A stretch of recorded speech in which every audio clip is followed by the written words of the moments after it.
Welcome to another episode of American Overwatch. I'm Jack Quake, and I'm here to bring you guys the facts. What we're going to talk to you today about is, excuse me, what we're going to talk to you guys today about is basically the timeline that's been going on with the impeachment and President Trump. And I think that's a pretty interesting thing to bring up today because of the judicial hearings that's been going on, or the Judicial Committee and their hearings. So let's go. What I want to talk about is the timeline after the July 25th phone conversation and what it is that transpired, specifically on 2 October, where the New York Times breaks the story that Adam Schiff knew about the whistleblower and the contents of the complaint before it was ever even filed. Which I need you guys to keep that in the back of your head. Okay, that's important.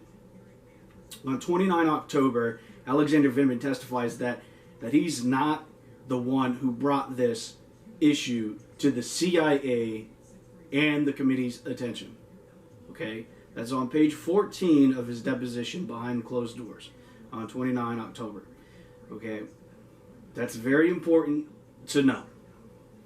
12 August, the whistleblower files the complaint with the ICIG. Now, it's important to note this because the ICIG receives a complaint from an intelligence officer within the intelligence community with no intelligence activity, and it speaks about the President of the United States and the President's phone conversation with another head of state. So the ICIG really, truthfully, doesn't know what to do with it because doesn't necessarily fall underneath the Whistleblower Act because it's not in the scope of the intelligence apparatus.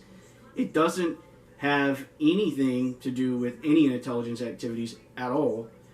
And furthermore, it talks about a conversation or hearsay that the president had with another president, which is executive privilege. So he had a lot to worry about. So the first thing he was worried about was in the Whistleblower Act, it talks about this term urgent. So he wanted to see if it met the legal definition of urgent. So he ran and he went to the Department of Justice Counsel, and they determined that it did not meet the criteria of urgent, which bought him some time. So then he went off to the White House counsel, where he sought counsel regarding executive privilege, which I'm assuming he was advised, and then he released the whistleblower complaint.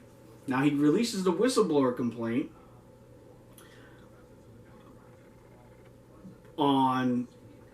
he releases it on the 26th of September, but on the 24th of September, 2 days before Congress gets it, Nancy Pelosi announces formal impeachment inquiries into the 45th President Donald J. Trump. 2 days before Congress gets the whistleblower complaint. Well, that's quite interesting. So, that leads me to the next point. On 19 November, Alexander Vindman testifies that he immediately went to the National Security Council following the phone conversation that the presidents had, and he told Mr. Eisenberg that he had some concerns regarding the phone conversation. I'm guessing the illicit or the elusive quid pro quo bribery that the Democrats would have you believe transpired, which never took place. So, now this is Vindman's testimony, okay? He says that he had that conversation with Mr. Eisenberg, and then he went and told two people. He went and told Das Kent, and then he went and told another individual. And then Mr. Eisenberg circled back around and told him not to tell anybody about the phone conversation. Okay. Well, Mr. Vindman then later has a meeting with several officials from Ukraine, as well as Ambassador Solomon, Ambassador Volker, Ambassador Bolton, Dr. Fiona Hill. So, shortly before the meeting adjourns, Ambassador Solomon makes reference to investigations in which Dr. Fiona Hill she testifies and says she becomes very concerned. And so she goes to the National Security Council lawyers, and Alexander Vindman as well raises concerns regarding that. So I'm left to wonder if the timeline really happened the way Vindman said it did, because I believe that he and Dr. Fiona Hill ran off to the Security Council lawyers and got nowhere, and they said, listen, don't tell nobody about it. It's executive privilege. You have no right to tell anybody about what transpired. Nothing nefarious happened. It's not a big deal. Don't worry about it. And they didn't get what they wanted. So then they went off and they told this CIA operative, Eric Sierramella. Did I just say that? Ooh, my bad. Is that like no-go?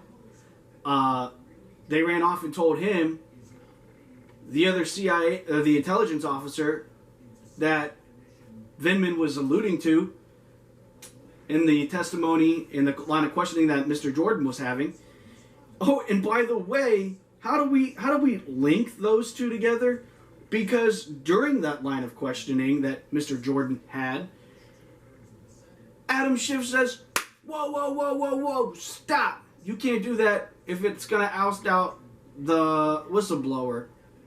Well, Mr. Schiff, there's 17 intelligence agencies. There's tens of thousands of intelligence officers working for the U.S. government. If we just name one of them, how do we know it's the whistleblower? We don't know if it's the whistleblower. How do we know if it's the whistleblower? Well, you just told us because you stopped the line of questioning. So you obviously know that Vindman knows who the whistleblower is. You know that Vindman told the whistleblower, and the whistleblower came out with some complaint that you probably gave guidance on, or maybe even helped write, according to President Trump, which I'm starting to have like some serious doubts. I'm starting to believe maybe Schiff really did help write some of this. So you can't even make this stuff up, guys. So that's what happens, okay? So then why? I got a couple of questions regarding this guy Vindman, right? Okay. And I don't want to sound like I'm smearing this guy, okay? Because one, he's a decorated lieutenant colonel in the United States Army, okay? I was in the United States Marine Corps, and I served, and I did my time, and I have the utmost respect for people who served honorably in the United States military. But I also served in the United States Marine Corps. With that being said, I know firsthand that there are people with biases, and there are people on the left and the right, and then the people. Now you're supposed to follow the orders of all the officers appointed above you, and that includes the commander in chief. And basically there are consequences if you disobey your officers appointed above you. Article 91, 92, the Uniform Code of Military Justice basically holds you accountable to your officers, and the commander-in-chief is one of them. And so I believe, in part, this is why Vindman tried to circumvent some of the things, because he is in the military, and the president is in his chain of command and can hold him accountable. And so that's why he used the intelligence officer in that way. In addition to that, like I said, this isn't a smear campaign on Lieutenant Colonel Alexander Vindman, but he was a natural-born citizen of Ukraine. He did immigrate to the United States when he was around 3 or 4. He did join the United States Army Officer Corps and rise to the rank of Lieutenant Colonel, and now sits on the National Security Council, which is very prestigious for a Lieutenant Colonel and someone in the United States Army. And I'm proud that he reached that opportunities within the United States as an immigrant. And I believe that he has all of the loyalties, all the utmost loyalties of that to the United States, and takes his oath to defend the Constitution very seriously. But he also has an affinity for Ukraine. You can't dispute that. You can't say no, he doesn't, because that's where his roots were from. He's got family there. His family probably has friends there. They probably talk. He probably has friends there. He's got to know things that are happening on the ground. He's the advisor for all things Ukraine, so he's got to have some sort of affinity. You can't debate that. And I'm not saying he's willing to risk the loyalty to the United States as a U.S. well, presumably now as a U.S. citizen, based solely off of the affinity of the country that he's from. However, we are allowed to have affinities for places that we've come from. And if in that meeting he overheard Ambassador Solomon talking about withholding military aid from Ukraine, Vindman probably wanted to put a stop to that because it was already congressionally appropriated funding. So there was no need for the hold. And the Department of Defense already cleared Ukraine to receive that based off their corruption standards. So naturally, Vindman was like, wait, they've already been cleared. It's already been congressionally appropriated, funded. Why is it being held? That doesn't make any sense. Oh, I heard a phone conversation with the president. Let me do some things behind the scenes to create havoc. And here we are today. Okay? I hope that makes a lot of sense to you guys. If it doesn't make any sense, please drop me a line in the comments section below, and I'll be happy to explain myself further regarding any of those. I don't want to say accusations, but it's just plain common sense, right? Thanks so much for joining me here at American Overwatch. I'm Jack Quake, and please have a blessed day.